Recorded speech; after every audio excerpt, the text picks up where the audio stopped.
Eccoci qua cari telespettatori, siamo sempre con la nostra direttrice di Pescagri, Marilena Fusco. Eravamo arrivati a un punto secondo me importante da chiarire. Abbiamo parlato della pesca, del fermo pesca, questa quindi riduzione tanto temuta delle giornate di pesca da parte dei pescatori, quindi anche gli armatori stessi sono preoccupati.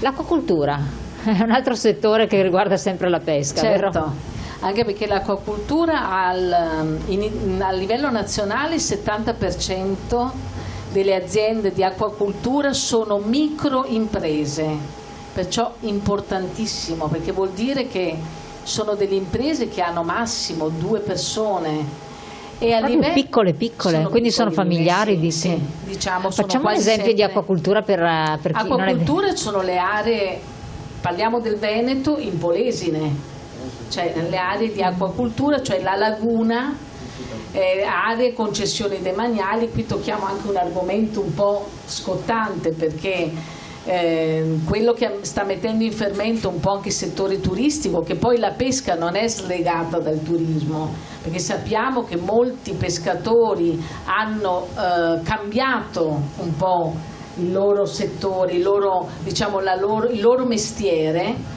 magari impegnando un bilancione a mare, che sono quelle strutture sì. Per fare il pescaturismo o l'ittiturismo. Perciò le concessioni demaniali vanno a toccare un settore che è quello del turismo. Abbiamo sentito che ci sono questi problemi sul rinnovo, sulla Bolkestein, che per il momento tocca solo il turismo. Io approfitto della trasmissione e mi auguro che le paure che hanno gli operatori dell'acquacoltura, cioè che questo vada a toccare anche le concessioni demaniali, cioè che a loro servono per lavorare, cioè della laguna, perciò l'acquacoltura, speriamo che sia solo una paura. Perché spieghiamo cosa potrebbe succedere? Potrebbe succedere che improvvisamente vengono messe a bando queste aree, e però se in questo, io faccio un esempio perché voglio che la gente capisca, molto semplice. Io ho un'area demaniale dove allevo le vongole da tanti anni, magari nel rinnovo della concessione viene messa a bando, io che magari in quell'area ho lavorato, ho fatto investimenti, ma così anche con gli stabilimenti balneari, le spiagge, tutto, improvvisamente viene dato ad un'altra persona, e io magari sono 3 generazioni che lavoro in quella struttura e lascio a voi capire cosa succederà. Era stato congelato questo. Sì. L'Europa ci ha sollecitato a scongelarlo, esatto. Ci ha in qualche modo richiamato, diciamo, certo, bonariamente, e quindi si è ritornati in discussione. Sì. Adesso resta una cosa, un interregno, perché ovviamente la stagione però riguarda l'acquacoltura, cosa di cui non si era mai detto, si era sempre parlato di spiagge, di concessioni demaniali, perché si parlava solo delle strutture turistiche. Però la paura, io sono stata da pochi giorni ad una riunione, ad un incontro a Comacchio e Goro, e gli operatori dell'acquacoltura, gli allevatori, perché poi gli allevatori di acquacoltura sono degli agricoltori, ecco, sono sotto, diciamo, le figure dell'agricoltore, e mi sono sentita dire da molti di loro: ma noi dobbiamo muoverci, perché se questa cosa delle concessioni demaniali tocca anche noi, ma noi cosa facciamo? C'è bisogno di molta chiarezza, perché noi a volte guardiamo noi come, diciamo, esponenti di un'associazione oppure di un partito. Noi siamo sempre sul computer dalla mattina alla sera, no? Guardiamo le rassegne stampa, guardiamo le notizie, le news, le ANS, però il pescatore non ha neanche questo tempo allora, quando loro gli si presenta il problema, noi lo dico in ampio raggio, dobbiamo essere chiari, e le associazioni di categoria lo devono essere, cioè noi dobbiamo dare risposte, dobbiamo dare sostegno, e parlo per noi ma parlo per tutte le associazioni, perciò un appello anche ai miei colleghi delle altre associazioni: non dobbiamo pensare solo a chiedere il rinnovo del tesseramento.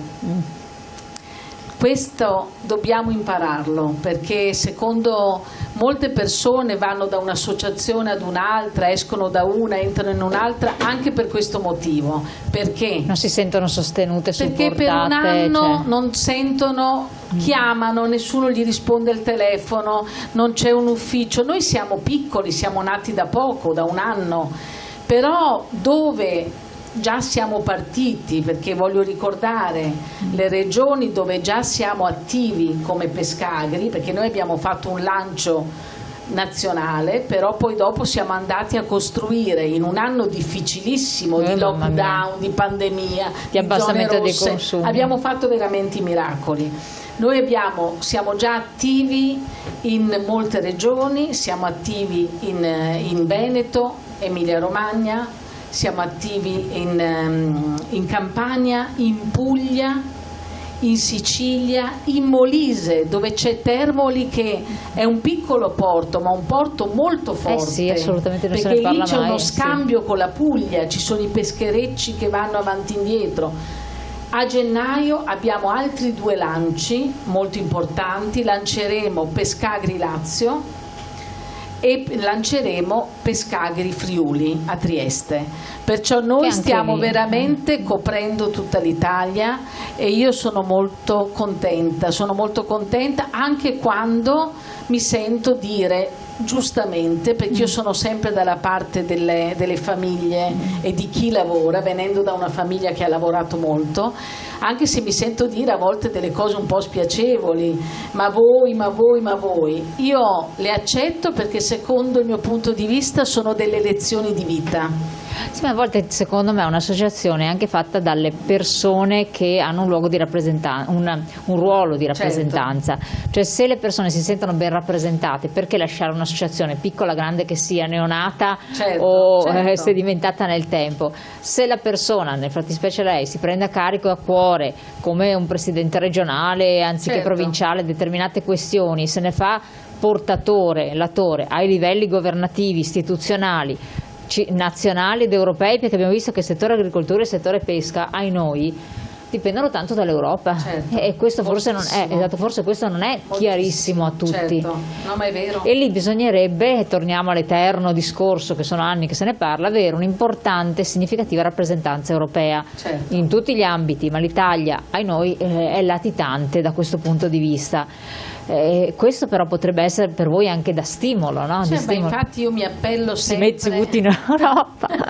mi appello sempre appunto alle nostre istituzioni. In questo momento diciamo, noi siamo anche in una regione tra virgolette fortunata, perché insomma il Veneto è una regione buona e rispetto a molte altre regioni tra virgolette non possiamo lamentarci. Certo, anche qui abbiamo dei problemi, però quando giri l'Italia capisci che il Veneto è una regione che ti dà più sicurezza. Siccome questo secondo me è importante, perché non per guardare dove peggio le cose, però per dare una panoramica, ne approfitto della sua presenza nazionale. Cosa vuol dire siamo fortunati? Cioè, quali sono delle criticità che lei ha riscontrato in Puglia anziché da un'altra parte, che qui per fortuna non ci sono? Allora, proprio in 2 parole, senza entrare nel merito, ma per far capire, rendetevi conto che tutto sommato... Devo dire che la nostra associazione a livello nazionale risponde molto, però anche loro hanno dei problemi, diciamo, di relazione, cioè non è l'associazione stessa, perché ho visto in Puglia dalla sera alla mattina hanno subito messo a lavorare dei ragazzi in gamba sul settore pesca e non abbiamo perso tempo dal nostro lancio che abbiamo fatto. Diciamo che la difficoltà è nei rapporti con le istituzioni, cioè noi scriviamo e chiediamo un incontro alla Regione Veneto e a breve lo abbiamo, cioè siamo ascoltati.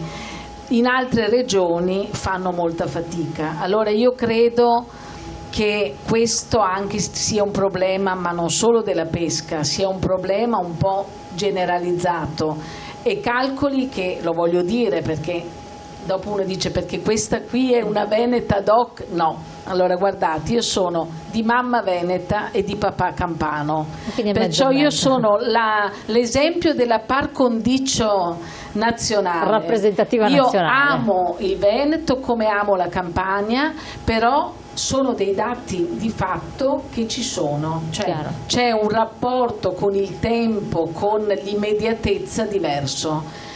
E va oggettivizzato. Certo, perché ci sono delle cose che sono gravi, che hanno bisogno dell'urgenza.